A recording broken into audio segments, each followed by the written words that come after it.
What does it take to be an entrepreneur?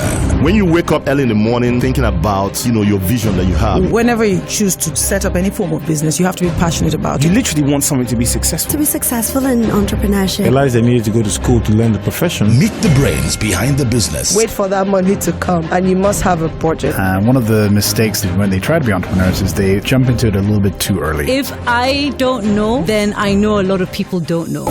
Mind your own business. This program provides the platform for budding entrepreneurs to initialize, educate, and develop ideas emerging into the global stage of the economy. Stay tuned on this station for Mind Your Own Business, brought to you by UBA, Africa's Global Bank.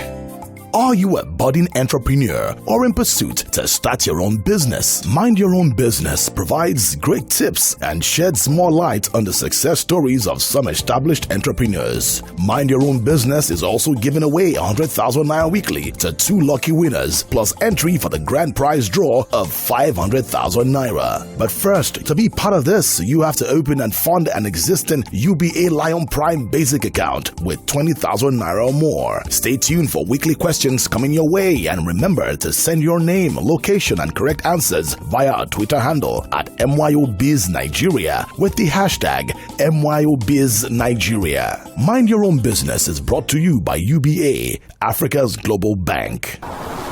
This is Mind Your Own Business, brought to you by UBA, Africa's Global Bank. Good morning, you're listening to Mind Your Own Business, brought to you by UBA, Africa's Global Bank. I'm Wole Famerewa. It's great to have you on our program today. Thanks for listening in. As usual, we bring you guests who are getting it done in Nigeria. It's said to be a tough market, but some people are finding ways to move ahead in various sectors. And today we are bringing a very interesting sector back. Actually, we've had this guest back on the program earlier, and we're bringing him back. His name is Kola MASHA. He's the CEO of Doreo Partners, and we're going to be exploring the agriculture sector in Nigeria. Kola, thanks so much for coming in. My pleasure, Wale. Agriculture, it's like the next big thing now. Everyone says you don't need foreign exchange, so it's an easy place to go. We know it's a tough economy right now. People are looking for options. You've been in this game for a while. Help us appreciate the opportunity. I know you've spoken about this before, but especially in the context of the economic recession that we are experiencing now. Well, I think we fundamentally believe that Nigeria is going to be the next Brazil when it comes to being a global agricultural powerhouse. And that's because if you really look at the fundamentals, Nigeria is very well positioned. First and foremost, Nigeria has about 84 million hectares of land, a tremendous amount of land. Mm-hmm. In terms of water resources, we have 3 of the 8 major river systems in Africa. We have about 279 billion cubic meters of underground water reserves that we have not even touched for irrigation potentials. Agriculture tends to be very labor intensive. Mm-hmm. By 2020, we will have about 120 million people, active young people in the workforce. So we'll have an available labor force. And finally, what really sets the major agricultural powerhouses apart is that they tend to have large internal markets where they can build up large economies of scale and become major exporters. Right. And so Nigeria has that benefit as well. So when you look at those things, we're very well positioned to become a major player. Right. So we've got the market, we've got the people, we've got the land, we've got the water. So we have it all. But how easy is it to get into it? I know that you're supporting farmers who farm maize. I know that's your big focus, and I think you're getting into other things as well. We'll talk about that later. But help us appreciate how easy it is to get in. And, when you think about agriculture, I know it's a huge value chain. So maybe we should start by the actual farming. So getting into the dirt and, planting seed and so forth. Help us appreciate the opportunity in that segment. One of the key benefits of agriculture is that in terms of complexity, it's not actually that complex of a sector. Okay. So there's a few key things you have to get right, but once you get them right, you're able to be quite successul. So let's take example some of our we work with almost over 8,000 maize farmers today, and once they're able to ensure that you access the right quality seed, you know when to plant, how to manage for weeds, and how to optimize your soil health, literally all that activity happens typically in the first 5 weeks of the crop. Okay. After those 5 weeks, you've now got an opportunity where you really are just sitting back and monitoring the crop to ensure that it stays healthy and you manage against pests and disease. But outside of that, there's not that much complexity to it. Oh, but there are risks. I mean, this so-called tomato Ebola, I think it's called Tuta absoluta. Mm-hmm. It's the kind of thing that you hear about and you're just very concerned about getting into agriculture. It's kind of like a really dangerous place to be. You could lose a whole lot. So what about that risk? How do you prepare yourself for that and protect yourself from that as a farmer? The reality, yes, you're dealing with live organisms here that that can be destroyed relatively rapidly. So fundamentally, yes, there are risks, but the reality is a smart, proactive farmer can identify those risks ahead of time and proactively try to mitigate for them in a couple different ways. First and foremost, it's a smart thing to do to ensure that you take out insurance to mitigate against these types of risks. So there is actually insurance for There actually is insurance. farming. There actually is insurance available that you can take out. Okay, and you can buy that locally? And you can buy that locally. Yes. Okay. So there's insurance you can take out to manage that risk. And that helps to a certain degree, but to be frank, that tends to be kind of a last resort play. But the reality is then there are other ways in which you can mitigate for those risks. And so let's take Tuta absoluta as an example. Yes, it's a terrible, terrible pest that really can create 100% yield loss, as we've seen the impacts in Nigeria. But the reality is we saw the first wave of it hit the country last year. Okay. So a proactive farmer would have been able to educate themselves on the key ways in which to mitigate for that risk and protect themselves for that risk. There's well-established protocols for integrated pest management that can help to overcome that risk. Tuta absoluta is a particularly unique pest in the sense that it has a very short lifespan. It lives for anywhere from 28 to 35 days. So it builds up resistance to pesticides relatively rapidly. So you have to have a more integrated and holistic approach to try to control for it. But it's been managed effectively in South America, in the Mediterranean, where it actually originally came from and migrated at different points, and now unfortunately has migrated to Nigeria. But it is being controlled. Interesting. Well, I know I've diverted to the risk, but I really want to talk about the opportunities. We'll come back to that after the break. And as usual, as we take a break, give you the opportunity to make a music selection. Kola, are you going local or international? Oh, no, 100% local. And I have to go with my good friend Doreo. Okay, we'll bring that for you, and we'll continue our conversation with Kola MASHA, the CEO of Doreo Partners, right after this. Coming up on Mind Your Own Business. The reality is in Nigeria, you don't have that network of service providers. So you tend to have to basically build your own infrastructure. And to do that, the scale that you have to reach to amortize that cost tends to be very, very large.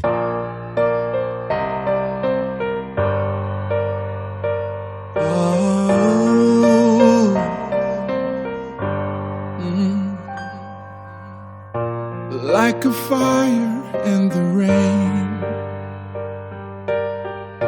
I caught your eye, you took my breath away.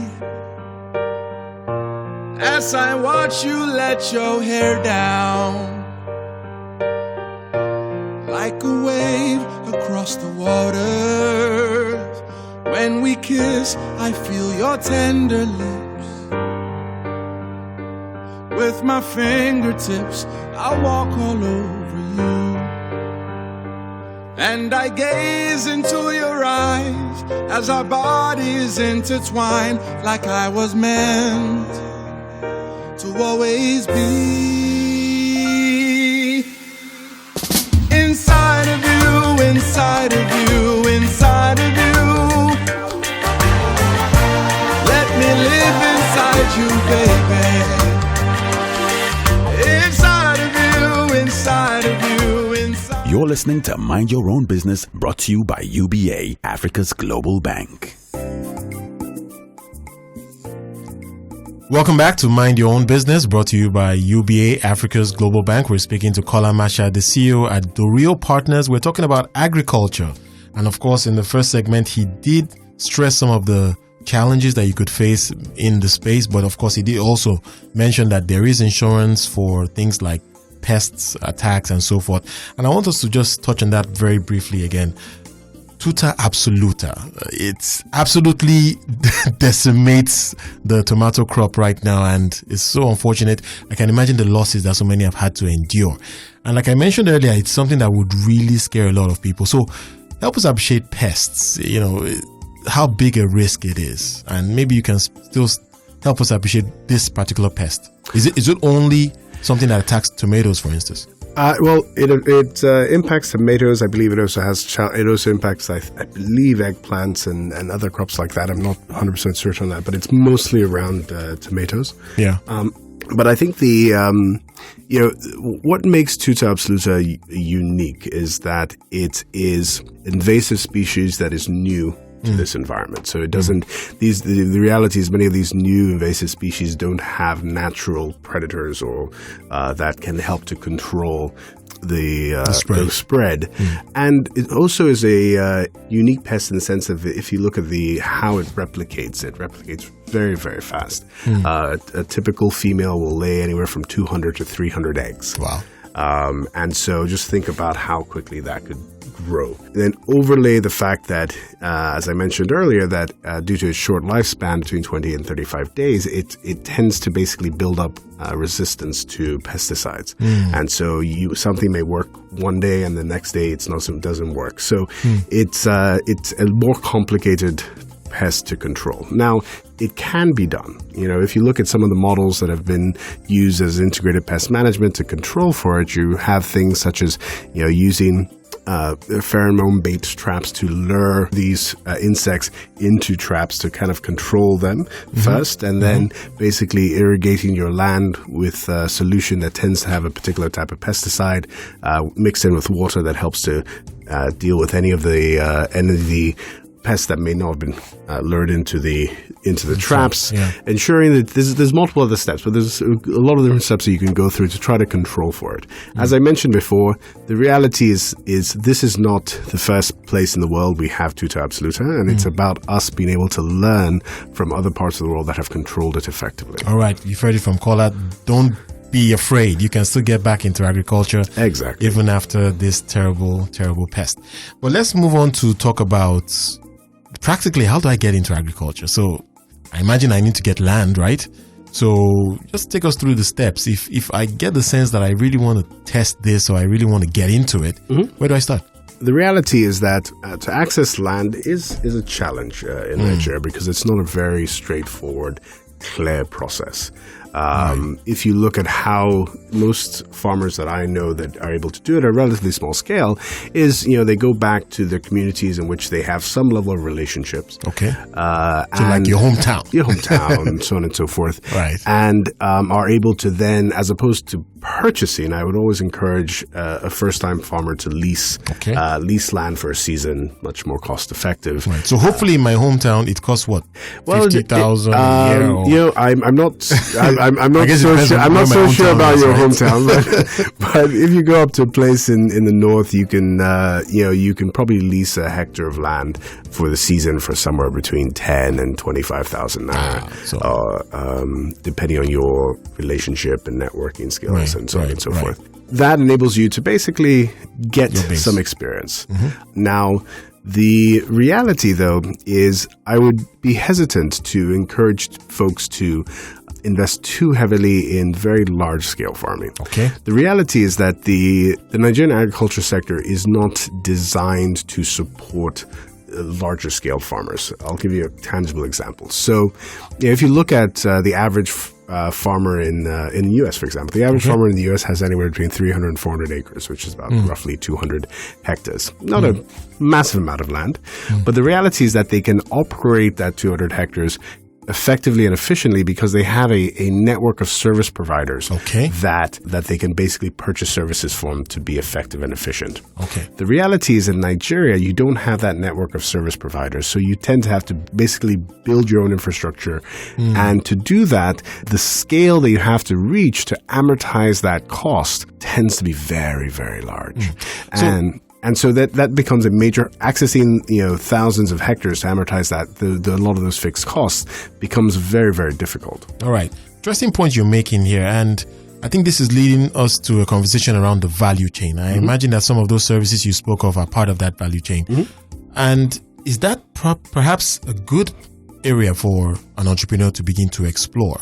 We need to get the crop from the farm all the way onto the shelf. So that chain may be opening up some interesting opportunities, I imagine.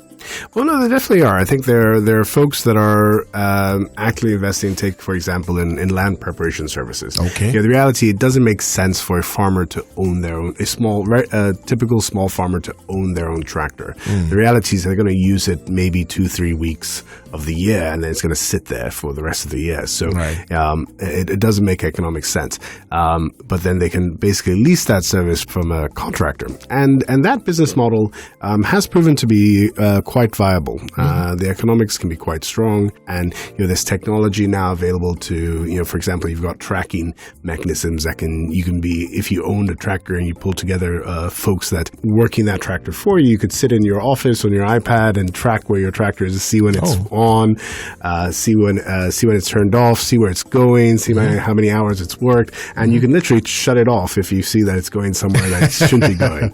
So these things, there's opportunities definitely, I think, in the value chain as well. Interesting point. We'll continue our conversation around agriculture after the break. But again, Kola, music selection, what's it going to be? I think I will go with Semi featuring Fall. All right, we'll bring that for you, and we'll continue our conversation with Kola right after this break.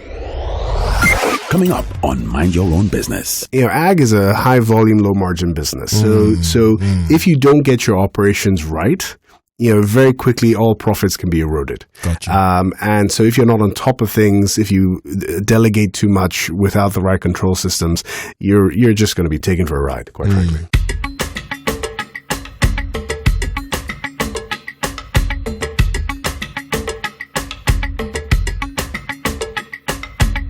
Now so he see me for road one day. He can't follow me, go, he can't follow me. He say, sister, please wait. I want to talk to you all day. I say, tell me, what do you want? Make it all be like say I to the front. He said it's only gonna take 1 second. He can't ask me stupid question. Have I met you before? Is your brother Paul? Did you go to my school? Cause I recognize you. Do you live next door? Does your daddy play football? Get like an all life for you. I swear I recognize you. Maybe mini jam question. I know be Dundee, I know be fool. Maybe mini jam question. You see your style is just not cool. Are you a budding entrepreneur or in pursuit to start your own business? Mind Your Own Business provides great tips and sheds more light on the success stories of some established entrepreneurs. Mind Your Own Business is also giving away 100,000 Naira weekly to 2 lucky winners, plus entry for the grand prize draw of 500,000 Naira. But first, to be part of this, you have to open and fund an existing UBA Lion Prime basic account with 20,000 Naira or more. Stay tuned for weekly questions coming your way, and remember to send your name, location, and correct answers via our Twitter handle at MYOBiz Nigeria with the hashtag MYOBiz Nigeria. Mind Your Own Business is brought to you by UBA, Africa's global bank. This is still Mind Your Own Business, brought to you by UBA, Africa's global bank. We're exploring agriculture on today's program. Our guest is Kola MASHA, the CEO at Doreo Partners. And Kola, if we can just focus now on what I would describe as the big issues a farmer entrepreneur would face, from the business side. What do you think people need to bear in mind if they're planning to go into this area? Well, I think the first one is most people underestimate how working capital intensive farming is. You need actually quite a bit of capital if you want to do it right. Okay. If you look at the typical all-in costs for farming a hectare of land, you're looking at somewhere anywhere between $600 to maybe $800 per hectare. Think about how that investment scales per season. Right. And then that doesn't even cover some of the capex costs and the amortized costs of the capex. Right. So you really have to be committed. So you have to be committed, and you have to term. ensure that you've got a viable and strong source of capital to ensure that you can buy the quantity and quality of inputs that you need. Okay. Now, so that's the first piece. Now, the second piece is then accessing the right type of seed.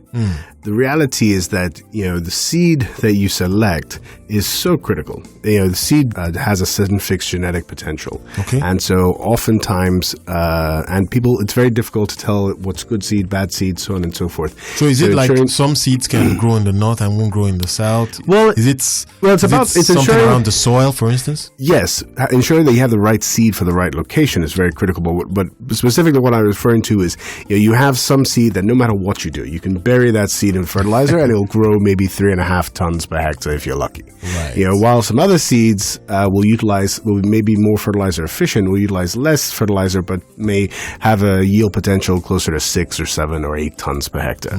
So there are trade-offs also, because certain seeds are, you can get higher yields, but they're less rugged and more susceptible to certain diseases and things like that. So it's about understanding and making that decision around what seed you use is the most critical decision, and being able to access a reliable supplier of seed is a challenge, because the reality is the Nigerian seed sector is not as well developed as it should be. And fundamentally, I think one of the key things that is holding back the sector. So something for the government to work on, hopefully. Most definitely. The third piece is really, once again, being able to, as a farmer, being able to invest in storage capacity that enables you to not be forced to sell your produce right at harvest. The prices at harvest are, for many commodities, are reliably the lowest, significantly lower. In the harvest season, maize prices go down. Exactly. And it may not be the best time to sell. Exactly. If you can invest in storage capacity as well, and ensure that you have the ability to financially ride out, delay your sale, you can typically get anywhere from a 25 to up to 40% increase in pricing. On your commodity. Interesting point. So those are some of the key things that would be very helpful. I think this is very useful. This is like a agri tutorial. Okay, but as we begin to round up, we always like our guests to leave our listeners with tips, something to think about as an entrepreneur. And today we want to make it really agriculture focused. So as an agricultural entrepreneur, what's your message in terms of tips to be successful? Well, I think it really comes down to thinking about what truly is your competitive advantage, to think about what aspect of agriculture you want to go into. If you are more technically inclined, have ability to act and deal with more sophisticated things, I would definitely urge you to look at some of the more complicated sides of agriculture, be it, say, fruits, vegetables, things like that are a little more complicated, higher risk, but because of your capabilities, you might be able to handle that better. Livestock is another example, right? Because the reality is some of the bread and butter staple crops, you're now competing with millions and millions of other farmers that, quite frankly, might have a more competitive advantage to you, being that they have cheaper access to land, cheaper access to labor, so on and so forth. So you're going to struggle in those spaces. So I think the most important thing is really hone in on what you think your competitive advantage is, and use that to determine what part of agriculture to focus on. Okay, very useful. And any other points? Well, I think a mistake I often see folks, particularly on the crop side of agriculture as well as livestock side, is that they tend to be weekend farmers. So you've got to be dedicated. You've got to be dedicated. You've got to be there. You've got to roll up your sleeves, roll up your trousers. Exactly. Right. Because there's. And why is that so important? Ag is a high volume, low margin business. So if you don't get your operations right, very quickly all profits can be eroded. Gotcha. And so if you're not on top of things, if you delegate too much without the right control systems, you're just going to be taken for a ride, quite frankly. No, interesting point. And what about dealing with people? What would be your advice in terms of the people that will work on your farm? From your experience, what would you say to people who need to work with farmers? The reality is that it's not too different from many other aspects. You've got to have a very, very rigorous vetting process to know that you've got the right people. Hire slow, fire quick. It's build relationships. I imagine because relationships. At the end of the day, these are, I don't want to call them poor, but people that are not earning too much typically are the ones on the farms, right? True.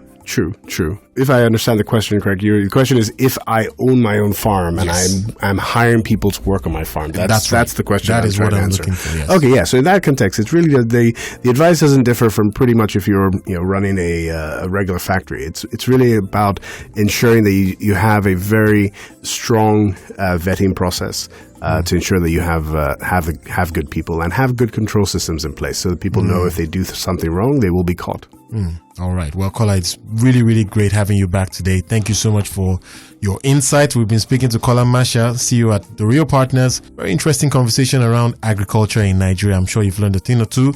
And if you are looking to get in there, I'm sure this has been a very useful program. And that's it on Mind Your Own Business for this week. Thank you so much for listening. We'll be back next week with another program. You're listening to Mind Your Own Business, brought to you by UBA, Africa's Global Bank. For inquiries on Mind Your Own Business, follow on Twitter at MYOB Nigeria and UBA Group, Facebook.com/MYOB Nigeria and Facebook.com/UBA Group, Instagram.com/Mind Your Own Biz Nigeria, or email cfc@ubagroup.com. You can also call UBA CFC on 01-280-8822 or 01-631-9822 and 0700-2255-822.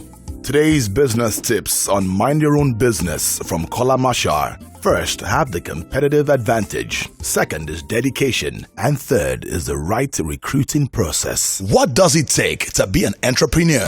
When you wake up early in the morning thinking about, your vision that you have. Whenever you choose to set up any form of business, you have to be passionate about You it. literally want something to be successful. To be successful in entrepreneurship. Realized they needed to go to school to learn the profession. Meet the brains behind the business. Wait for that money to come, and you must have a budget. One of the mistakes when they try to be entrepreneurs is they jump into it a little bit too early. If I don't know, then I know a lot of people don't know.